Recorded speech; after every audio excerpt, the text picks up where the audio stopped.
I am Rachel Carter, 29 years old, a financial expert living in Boston. My job grants me independence and a dream-worthy salary, but it also leaves me feeling empty at times.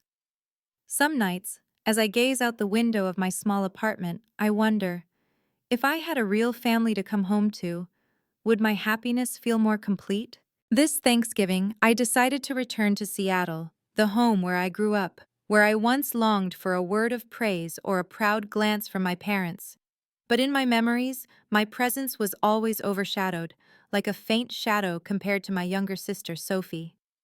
Every story, every gathering, every ounce of family pride seemed to revolve around her. This time, I returned with good news. Michael, the man who has patiently stood by me for 3 years, had just proposed. The ring wasn't extravagant, not a sparkling diamond like the ones Sophie flaunts on Instagram, but a lab-grown stone I chose for its sustainability and environmental meaning. To me, it symbolized genuine commitment. I thought, just this once, my parents might truly care, might listen with real joy. That afternoon, the Carter household buzzed with preparations for the Thanksgiving feast. The aroma of roasted turkey mingled with the scent of cinnamon from a pumpkin pie wafting through the kitchen. My mother, Margaret, was busy giving orders, adjusting every napkin and crystal glass. Sophie, as always, swept in like a star, red dress blazing, lipstick vibrant, her voice ringing out, drowning the room's energy. I quietly helped set the table, accustomed to my childhood role as the background figure. I was about to carry a tray of silverware to the dining room when I froze. A hushed conversation drifted from my father's study, William Carter's voice. I didn't mean to eavesdrop, but when I heard my name, my feet felt glued to the floor. My father's voice came low and gravelly but clear. Rachel gets nothing. She's self-sufficient. Everything will go to Sophie. I stood paralyzed. My heart felt like it was being crushed, my hands trembling so much I nearly dropped the stack of silverware. A fleeting moment stretched into eternity. I heard my mother respond, her tone soft but cold. Exactly. That girl can always take care of herself. But Sophie, she needs us to shine. Then came Sophie's giggle, a sound that pierced my chest like a knife. I knew it. Rachel's so strong, she doesn't need anything from this family. It wasn't a compliment, it was a verdict. I stepped back, my back hitting the cold hallway wall. My ears rang, my eyes blurred with tears. Memories of my childhood flooded back. The times I won math awards, but my parents were absent, busy watching Sophie's dance recitals. The days I worked part-time jobs to save for SAT prep, while Sophie was chauffeured to driving lessons. The dinners where my parents only discussed Sophie's bright future, dismissing me with the familiar refrain, "Rachel's fine, she can handle herself." I was used to the favoritism, but hearing my father declare, "Everything will go to Sophie," felt like I'd been erased from the family. It wasn't just about money, it was about recognition, about my place in their hearts. All of it had been stripped away. I sank into a chair in the hallway, hands covering my face. Tears fell, silent but scalding. I took deep breaths, telling myself, "Rachel, you're 29, you can't break down like a child." But the truth was too cruel. I'd gone far, built my life with my own hands, only to be met with the verdict, "She gets nothing." In that moment, I realized the love I'd craved for 29 years might never have existed. I was just a useful shadow, someone they could boast about as a successful daughter, but in their hearts, Sophie was the only light. As laughter and chatter continued from the study, I wiped my tears, straightened my posture, and walked back to the kitchen as if I'd heard nothing. I knew if I let them see my weakness, they'd cover it with their usual indifference. I had to keep up a facade, at least through tonight's dinner. But deep inside, a different fire began to spark, born of pain, defiance, and a decision still taking shape. I wouldn't let this truth drown me forever. That night, I lay in the guest room, now a sterile space devoid of my childhood traces. I looked at the ring on my finger, its lab-grown stone casting faint light on the ceiling. I whispered, "Michael, I wish you could see me now. You always said I need to face the truth. Maybe you're right. The truth is, I was cast out of this family long ago. I just didn't have proof until now. I tossed and turned, my heart heavy. But I didn't know that this moment of pain was the starting point for a chain of events that would forever change my place in the Carter family. I'm sharing this story not for pity, but because I believe somewhere out there, someone else has felt overlooked, like an outsider in their own home. If you've ever been in that place, please remember, your worth doesn't depend on anyone else's gaze. Have you ever had to live in someone else's shadow within your own family? If my story resonates with you, please share your thoughts. Maybe we'll find solace in each other. Have you ever felt like you've hit rock bottom, only to discover there's an even deeper abyss below? That Thanksgiving night, I thought the shock of hearing my father say, "Rachel gets nothing, everything will go to Sophie," was the ultimate blow. But I was wrong. That was just the surface. The truth beneath was far more brutal. After the feast, the house buzzed with laughter and music from Sophie's Bluetooth speaker. Everyone raised glasses to toast my sister, praising her latest design project, while I stood quietly in a corner, swallowing the bitterness in my heart. I said I was tired and excused myself to my room early. No one stopped me. My mother barely glanced my way, as if my absence was expected. The guest room where I slept bore no traces of my childhood. The walls no longer held my math certificates or the gold medal I once cherished. They'd been replaced with soulless decorative art. I sat on the bed and opened my trusty laptop. That night, I needed to face the numbers. I started with the family bank account. For years, at my father's request, I'd sent $500 monthly to a fund called Family Support. He'd said the company was facing temporary struggles and needed everyone's help. Despite living far away and having my own expenses, I saw it as my duty as a daughter. The screen lit up, transactions listed line by line, my contributions, month after month, in total, over $50,000. But what made my heart race wasn't the amount, it was how the money was used. Instead of covering shared family expenses, most of it had been funneled into the company's auxiliary accounts, marked with vague notes like covering losses or emergency expenses. I sat frozen. The family fund was just a facade to patch the company's financial holes. I'd worked tirelessly, contributing like a silent soldier, while my parents took it for granted, never once saying thank you. I took a deep breath and moved on to check the inheritance account from my grandmother. When I was 18, she gave me a small savings of $15,000 with the words, "Use this for your education. You deserve a fair start." I still remember her teary eyes, her frail hand squeezing mine. But as I dug deeper, I found a withdrawal of $8,000 from 3 years ago, noted as Support for Fashion Project S. The S needed no explanation. Pain seared through me, my hands trembling on the keyboard. My grandmother had entrusted me with a dream for education, yet my parents had taken it to fuel Sophie's lavish ambitions. Memories flooded back. The days I worked extra shifts at the library, studying and working late, scrimping every penny. Meanwhile, Sophie shopped freely, flaunting her first designer bag, the same year that money disappeared. It all clicked. But that wasn't the final blow. As I sifted through company documents, I found my name listed as a guarantor for loans. A chill ran through me. I'd never signed any such contract. Yet, in the digital copies, my signature appeared, blatantly forged. It felt like betrayal carved into my bones. They hadn't just dismissed me as the spare, they'd turned me into a financial shield. If the company collapsed, I'd be liable for the debt. I, the daughter excluded from the inheritance, was silently carrying the greatest risk. I bit my lips so hard I didn't notice it bleeding. My heart churned with hurt, rage, and a cold clarity. I needed proof. I opened an Excel file, meticulously copying every transaction, saving receipts and screenshots. One day, this evidence would be my only weapon to protect myself. Sitting before the screen, I felt split in two. One Rachel, the vulnerable daughter cast out by her family, and another Rachel, the steely auditor tearing through secrets. The two wrestled within me, but I knew I couldn't just cry in the dark forever. Outside, the family's laughter echoed. They reveled in the feast, oblivious to me upstairs, tracing their hidden truths. The cruelty wasn't just in the words "Rachel gets nothing."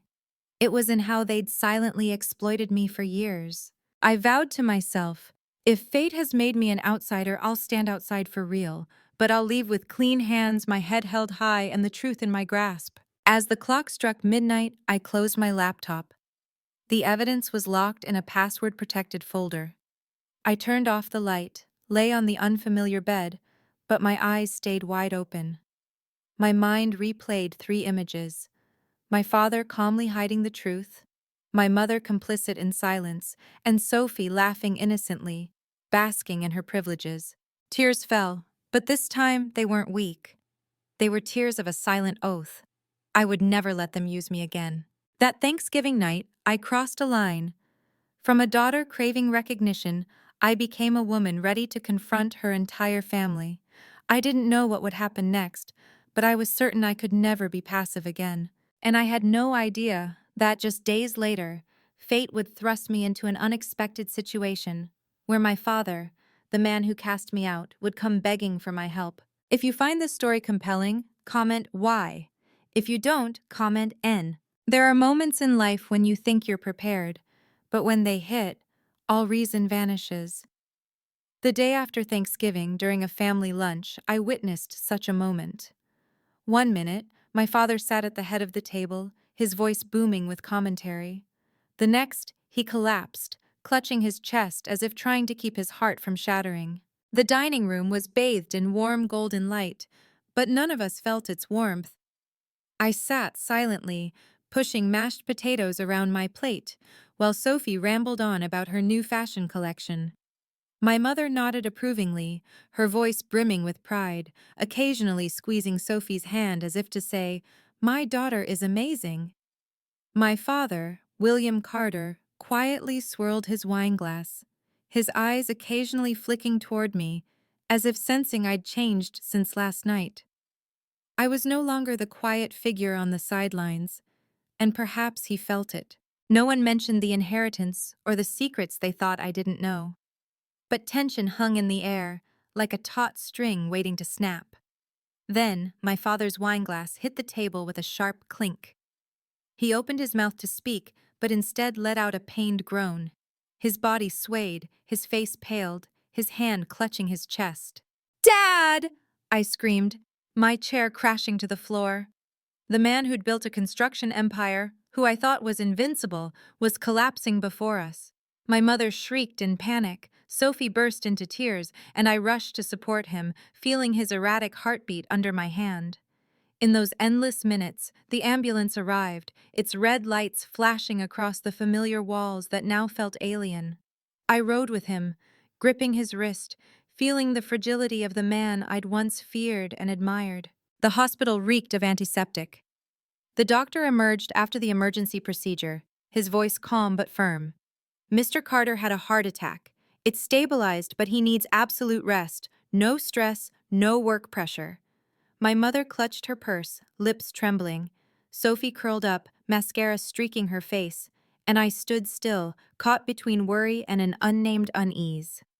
The invincible man in my eyes was now a patient, and in that moment, I realized the world could crumble at any time. When my father was moved to recovery, he signaled for me to stay.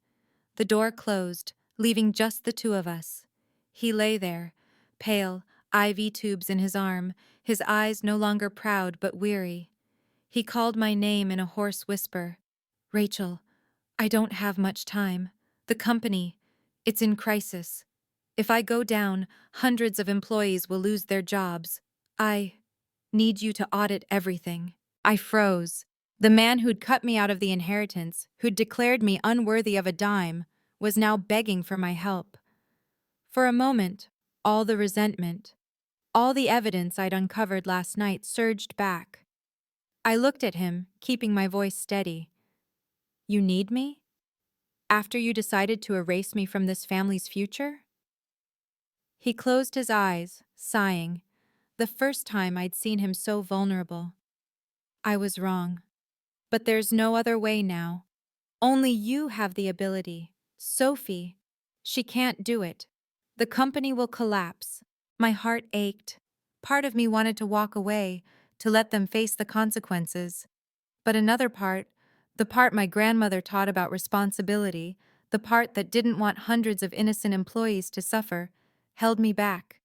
Memories of working extra shifts, sending money to the family fund, and being sidelined fueled a strength both bitter and resolute. I sat down, looking him in the eye. Fine, I'll help. But on one condition, no more secrets. Every decision must be transparent, and no one gets fired abruptly just to save face. If you agree, I'll audit everything. If not, find someone else. William Carter fell silent, no longer the commanding leader. He nodded slowly, his eyes a mix of resignation and relief. Fine. I promise. I left the hospital room feeling heavy yet strangely unburdened. I was no longer the outcast. I held power they never thought they'd give me. But I also knew this wasn't just a chance to prove myself. It was a massive responsibility. My mother and Sophie bombarded me with questions. I only said, "The doctor says Dad needs rest," and the company, "I'm taking over the audit from now on." Their faces froze, eyes wide with shock. That night, in a hotel room near the hospital, I reopened my saved files. They were no longer just evidence to protect myself, but the key to saving a company.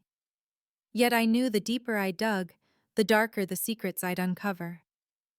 Looking out the window at Seattle's cold rain, I felt both fear and excitement.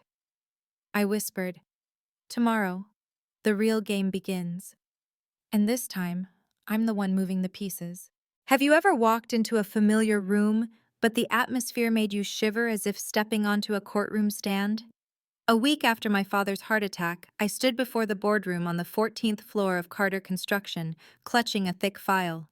Beyond that door weren't just numbers, but the raw truth my family had hidden for years. The polished brass nameplate reading "Boardroom" reflected my face, one I barely recognized. Still Rachel Carter, 29, but with colder, tougher eyes, as if that long night of uncovering secrets had forged a new person. I took a deep breath and pushed the door open. The room was vast, its glass walls framing Seattle's rain-soaked skyline. The management team filled the long wooden table, whispering with a mix of curiosity and worry. My father, William, sat at the head, no longer the imposing figure he once was. Post-heart attack, he looked a decade older, shoulders slumped, eyes dim. My mother, Margaret, sat close, her face perfectly made up, but her lips tightly pursed. Sophie arrived late, striding in with a shimmering dress, still trying to play the family's star, though this stage wasn't hers. I pulled out a chair across from my father. The whispers died as I opened my file. My heart pounded, but my voice came out eerily calm. "Thank you all for being here. Today isn't just about the company. This is an audit of Carter Construction and of our family." A ripple of murmurs passed through. I saw my father's brow furrow, my mother gripping his hand to stay composed. Sophie gave a faint smirk, but it faded as I began presenting the numbers. "First," I said, flipping to the first page, "the West Side and Green Hill real estate projects have hemorrhaged over $18 million in losses. Bank debt is now double the value of secured assets. This is a truth the board was never fully informed about." A heavy murmur swept the room. A project manager slumped, clearly having suspected but never confirmed it. I turned to my father. He avoided my gaze, sweat beading on his forehead. "Second," I continued, my voice steady but firm, "lavish expenses were booked as creative investments for Sophie. Over the past 3 years, $8,000 from my grandmother's scholarship fund for me was withdrawn to finance Sophie's fashion projects. Add to that numerous other expenses, studio rentals, imported fabrics, media campaigns, all taken from the company's budget under image development." The room fell silent. Sophie stared at me, stunned, mouthing, "What? What are you talking about?" I slid the papers toward her. "You can read it yourself. Every receipt is documented. Did you think those bags and failed runway shows were free gifts? They were funded by the sweat of workers, by money meant to build this company." Tears sprang to Sophie's face. She covered her mouth, voice trembling. I didn't know. I thought Mom and Dad really wanted to invest in me. Her words silenced the room. I looked at her, my heart aching but also hopeful. For the first time, Sophie realized she'd been spoiled with others' blood and sweat. I took a breath and turned to the final, most damning part. Lastly, and most critically, my parents used my name as a guarantor for massive loans I never signed for. This is forged signatures, and legally it's fraud. I projected scans of my real and fake signatures on the screen. The room erupted in gasps and murmurs. William paled, his hands shaking. "Rachel," he began, but his voice choked. My mother cut in, trying to stay calm. "You're blowing this out of proportion. We're family. We only wanted the best." I gave a bitter smile, tears welling up. "The best for who? For Sophie? For the image you wanted to maintain? What about me? I've been on my own since I was 16. I worked my ass off, sent money to your so-called family fund, only to be met with betrayal." The air grew so heavy I could hear the clock's second-hand tick. A personnel director stood, voice grave. "We need to know, how long can Carter Construction survive?" I looked at them squarely. "If the cover-ups continue, the company will collapse in 6 months, but with transparency, restructuring, and an end to this abuse, we have a chance." The room stayed silent. All eyes turned to my father. He sat slumped, looking old and frail. Sophie sobbed quietly, and my mother struggled to maintain her composure, her eyes trembling. I closed the file, my voice softening. "This isn't just my family story anymore. This is about the company, the future of hundreds of employees. From today, I'll oversee all finances, and I demand an end to secrecy. If not, don't expect me to stay." No one responded. Only Sophie's stifled sobs and my father's heavy nod broke the silence. I stood, heart racing, knowing everything had changed forever. I was no longer the outcast. I'd put them and their secrets under the spotlight. From that moment, none of us could go back. But I also knew the truth was just the beginning. A long battle lay ahead to save the company and heal the wounds in our family. I left the boardroom feeling both relieved and uneasy, whispering to myself, "The storm's just starting, and I have to steer the ship through it." Have you ever held a sinking ship, knowing one wrong move could shatter everything? Weeks after the family audit, I was in that position. Carter Construction, my father's lifelong empire, was teetering on collapse. And strangely, I, the daughter once deemed an outsider, was now steering the ship. Those early days were brutal. I spent hours in the office, digging through files, financial reports, and contracts buried under years of obfuscation. Red numbers glared back, bank debt dwarfing assets, half-finished projects draining funds like a black hole. Each page cut like a knife, not just into the company but into my already fragile trust. But I refused to break. I knew if I gave up, hundreds of employees would lose their livelihoods, their families left adrift. I couldn't let that happen, no matter how much my pride stung from my parents' betrayal. I started with tough but necessary decisions. I listed underperforming assets. The West Side plot tangled in red tape, the Green Hill building bleeding maintenance costs, and suburban offices sitting half-empty.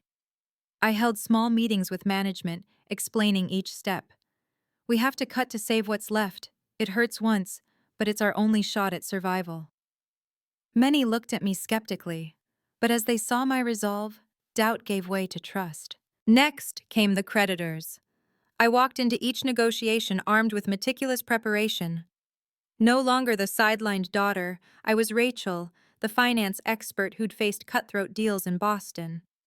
I laid out the recovery plan, showing why debt restructuring beat forcing bankruptcy.